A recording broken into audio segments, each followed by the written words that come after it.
Hey guys, back with another video from my addictive blogging channel. So I have the Samsung Galaxy Watch 4 and in this video we will see whether we are able to install the Keymapper app and map the buttons of the Samsung Galaxy Watch 4 to perform specific actions. Recently I have installed an app on my Nothing Phone 1 with which I can map the volume buttons of the phone to perform specific actions. Once you record the specific actions which will be performed by the press of a button, you will be able to launch apps and turn on flashlight and do some other things on the phone.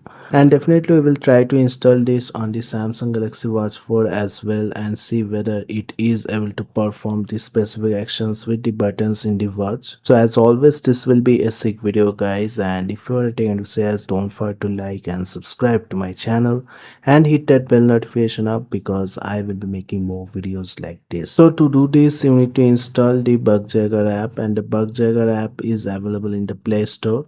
Once you have installed this, you need to perform some specific actions to connect your watch. To connect your watch, you need to come to the settings of the watch, and here you will get the option of about watch. You need to scroll down and come to the software information. You need to just click multiple times here until the developer mode is turned on. Once the developer mode is turned on, you need to scroll down and click on ADB debugging and also turn on the debug over Bluetooth option. In the wireless debugging, you need to enable this, and now you will get the option of pair new device. You need to come to the Bugjagger app and click on pair new device, and in here you need to click on this plus sign and click on pair here.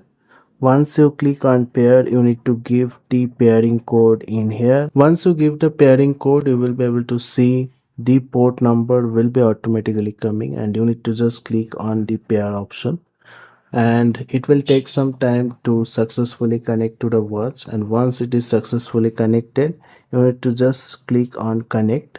Once it is connected, you will see that the IP address will be displayed on the phone, and now you will be able to sideload the Keymapper APK on the Samsung Galaxy Watch 4. So to sideload the APK on the watch, you need to click on this plus sign and select the APK file which will be sideloaded. So I have already downloaded the APK file and kept on my phone. You can also download the APK file with the link which will be given on the video. Click on this and it will be installed on the watch after some time. So here you can see the Keymapper app has been installed, and let's see now whether we are able to map the keys on the watch itself. Once I click on this, you will be able to see it will ask for some permissions, and I have already given it. But some of the permissions like disabling the battery optimization will not be possible on the watch. So what I will do is try to record a trigger here. So here once I click on the record option and click on the buttons, you will be able to see I'm going to the home screen itself. So let's see whether I am able to map the back button or not, and you can see the back button mapping is also not working. So right now the Keymapper app is not working on the Samsung Galaxy Watch 4, but definitely there is a good news, and the good news is we can still map this button to perform some specific action. And to do that, you need to perform some of the specific steps. You need to come to settings, and here you will get the option of advanced features, and in the advanced feature, if you go down, you will get the option of customize button. In the double press option, you will see that I have customized my button to launch the Chrome app, and I can customize it to go to alarms and do some specific actions like turning on the compass or get to specific apps.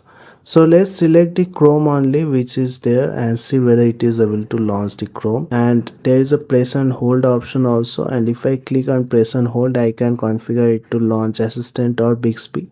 I have configured it to launch Bixby, and there is an option to configure or set the back button to launch or do things. So in the back button, if I click, you can see only two options are there: show recent tabs or go to previous screen.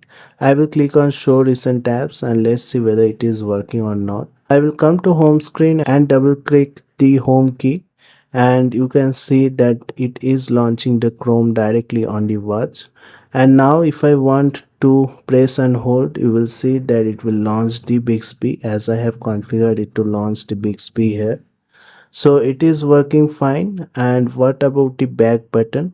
So back button obviously is giving me the multitasking options where I can see the opened apps, and definitely I can close the apps if I want.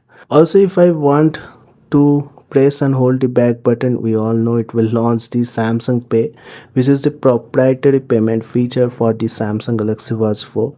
So for now, unfortunately, the Keymapper app is not working, but we can still customize the keys of the Samsung Galaxy Watch 4 to launch specific actions and open specific apps. Hopefully, Samsung will release another app where we can also map the back key to do certain actions, but for now, we can only configure the home key to do certain actions, and there are some limited actions that can be done with the back key. So that's it guys, I just wanted to show you that we can map the buttons of the Samsung Galaxy Watch 4 and whether the Keymapper app is working or not. I hope you have liked this video. If you like this video, don't forget to like and subscribe to my channel and hit that bell notification up because I will be making more videos like this. So thank you guys, have a great day. Thank you.